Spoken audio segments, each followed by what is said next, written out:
Ayan po yung itsura niya dito na area.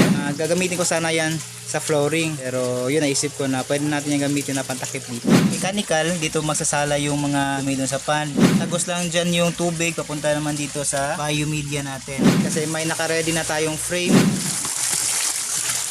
Hinahanda po natin tong area na to para in case na meron tayong kailangang gawin or set up, may magamit tayo na area. Yo, what's up guys? Another day, another fish video na naman po tayo. At sa video na ito, samahan nyo kung gumawa or mag-set up ng DIY trapal pan na gagawin natin quarantine pan para sa bagong isdang darating. At kung anong isda po yun, anong variety po yun. Pero koi po siya, pero kung anong variety, makikita nyo po sa mga susunod na video natin. Ito, na-set up na natin. Kung paano natin niya ginawa, panoorin nyo po sa video na to. Eto kahabi, sinet up ulit yung frame ng quarantine tank natin or quarantine pan. Ito po yung frame nung unang setup natin. Tinabilan po natin para magamit kung merong mga ganito na may bago tayong isda na ika-quarantine. At ito medyo malaki ito kaya kailangan talaga ng mas malaking quarantine tank para di ma-stress or matanggal yung stress galing sa biyahe nitong koi na darating. Mga ritasong kahoy lang yung gamit natin ito. Ngayon lalagyan po natin to ng trapal. Ang ginagawa mo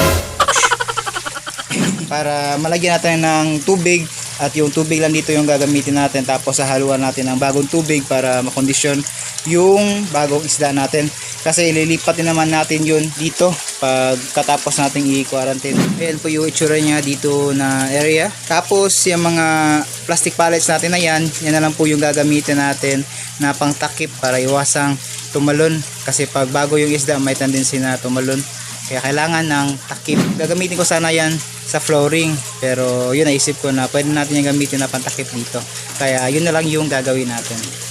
At ito, magiging apat na itong koi natin dito, tapos malaki agad yung ilalagay natin.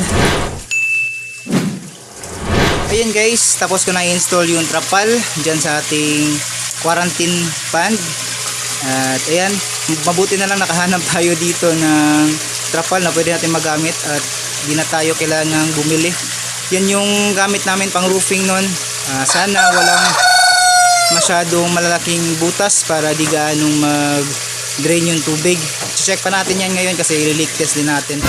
Naka-under pala yung pump natin. Sana dinig pa yung boses ko. Ito yung mga isda natin, oh. Lapit tayo dito. At ayan, itong area na to, di ko na lang siya pinako para maiwasang mabutas to. Kasi malaki itong trapal na to. Dinoble ko na lang para di na tayo kailangan na magputol. Rubberized din to, kaya matibay. Simple setup lang. Mabilis ang setup talaga to kasi bukas kukunin na natin yung isda. Ngayon linisin ko to, tapos lalagyan natin ng tubig. 6 feet yung length nito, tapos 3 feet yung width niya, at yung lalim 2 feet. So yan kahabi, yan yung quarantine tank na ginagawa natin ngayon. Linisin ko na muna, tapos lagyan natin ng tubig. So ito guys, natapos ko na linisin tong trapal at malinis na siya. Yan, malinis na. Drainage talaga natin ng matindi. Yan. So ngayon pwede natin itong lagyan ng tubig. So sa mga magtatanong guys kung anong pump na ilalagyan natin dito, ito yung extra pump natin dito, Aquaspeed A6000. Ayan, ito po yung ginagamit natin sa mga pag nagpa-quarantine tayo ng isda or naglilipat tayo ng tubig. Ito yung extra na pump natin dito. Ito guys, sinisimulan natin lagyan ng tubig. Ayan, gumamit lang tayo ng yung pump na ilalagay natin dito. Ginamit ko muna natin para pang transfer ng tubig dito. Ayan.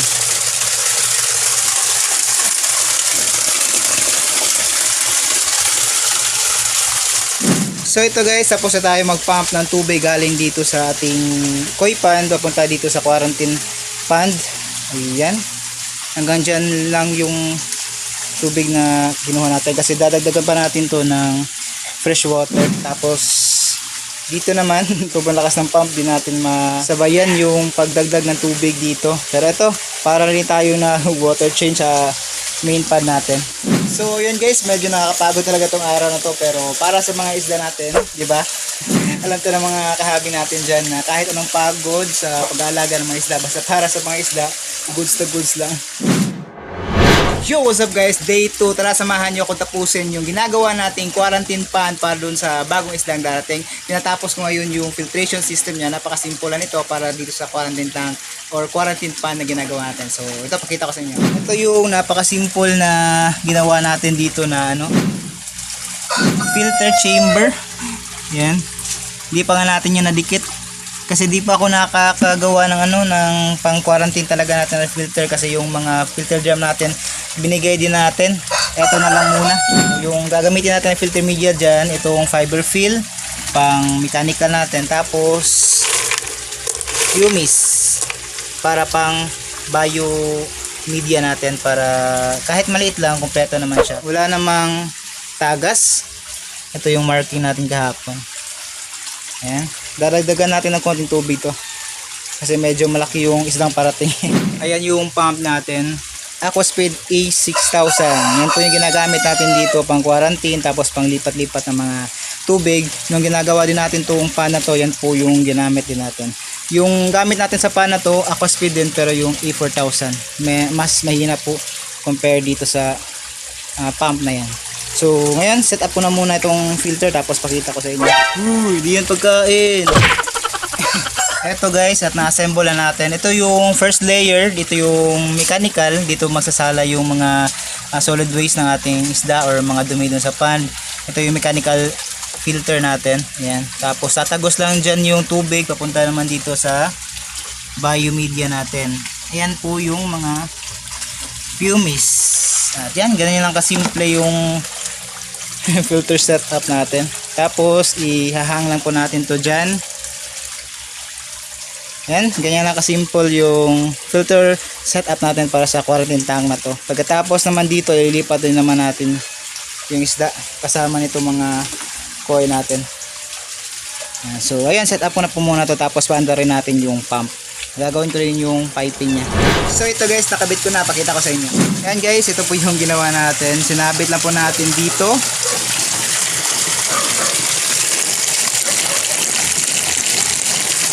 Ayan. Yan yung piping na ginawa natin. Napakasimple lang. Hindi na natin kailangan maglagay pa ng aeration kasi lakas na yan, no? Good siya dito. Ka-quarantine natin ng mga 1 to 2 weeks, depende sa condition, pero goods pa naman yung isdang darating, kaya madali na natin itong mga kondisyon para mailipat natin dito sa main pan. Ngayon, maglalagay tayo ng asin dito. Napaka-importante po yun pag may bago tayong isda, para nakakatanggal kasi yun ng stress nila galing sa biyahe, dun sa pagkukunan natin papunta dito sa quarantine pan niya.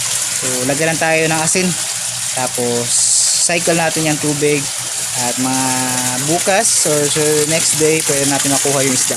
Napakabilis na natin may set up yung trapal pan natin na yan guys, kasi may naka-ready na tayong frame. Yan, yung side na yan, kabilaan yan dalawa, tapos ang hinanap lang natin yung para dito, para sa weed niya. So next time gagawa ko na yung madalian na lang talaga, na i-assemble na lang, para pag in case may mga ganito, may kailangan tayong i-quarantine na isda or ilipat, may bagong isda, madali na lang natin i-assemble. Mabuti na nakagawa tayo niyan. Yan yung ginamit natin nung ni-repair natin itong pan natin na to. Diyan natin nilipat yung mga isda natin, at blue na trapal yung gamit natin nun. Tapos ito, mas matibay itong trapal na to. Akala ko kasi may butas to kaya di po natin ginamit, pero ngayon try po natin, double pa po yan yung laki niyan. Malaki yung trapal na yan. Tinupila natin para yun lang po yung kasya dito sa pan natin na to, pero kaya pang i-double yan, kaya matibay talaga. Di ko na lang nilagyan ng pako dyan sa gilid kasi yan po yung tugtungan niya para magamit pa natin kung mas malaking pan yung i-set up natin. Napaka useful talaga pag mga rubberized na trapal, magamit mo talaga siya ng mas matagal. Kagaya din po nito, same sa material ng trapal pan na to. Ayan o. Rabi rice. Ito mas manipis na version. Next to. Tapos ito pinakamakapal. Pero good na rin tong kapal ng ano na to. Trapal na to. So ayan, ganyan lang mag set up ng quarantine tank guys. Kaya itong area na to sa mga nagtatanong na di natin nilalagyan na isda kasi inahanda po natin tong area na to para in case na meron tayong kailangang gawin or set up, may magamit tayo na area. Dito din po natin nilalagay yung mga drum pag nag water change tayo, kaya di ko po nilalagyan ng ano dyan ng mga tank or aquarium, para lang talaga sa mga koi itong area na to, especially yung area po na yan. Yun. So magiging 4 na itong mga koi natin dito. Wala pa po tayo na salihan na grow out, kaya wala pang pangdagdag, pero ito dadagdagan natin yan. Ito, bumili tayo ng pond salt. Ayan, ito po yung ilalagay natin dyan para pangtanggal ng stress dun sa isdang darating. Maganda kasi yung benefits ng salt pag hindi naman inabuso yung paggamit. Pag kailangan talagang gumamit, pwede maglagay, pero kung di naman kailangan, mas maganda din nilang gumamit para di din ma-immune yung mga isda natin sa salt. Eto, pag may bagong isda, importante talaga to para bantanggal ng stress nila. So napakasimple na ito guys. Ganyan lang, lagay lang natin sa pan.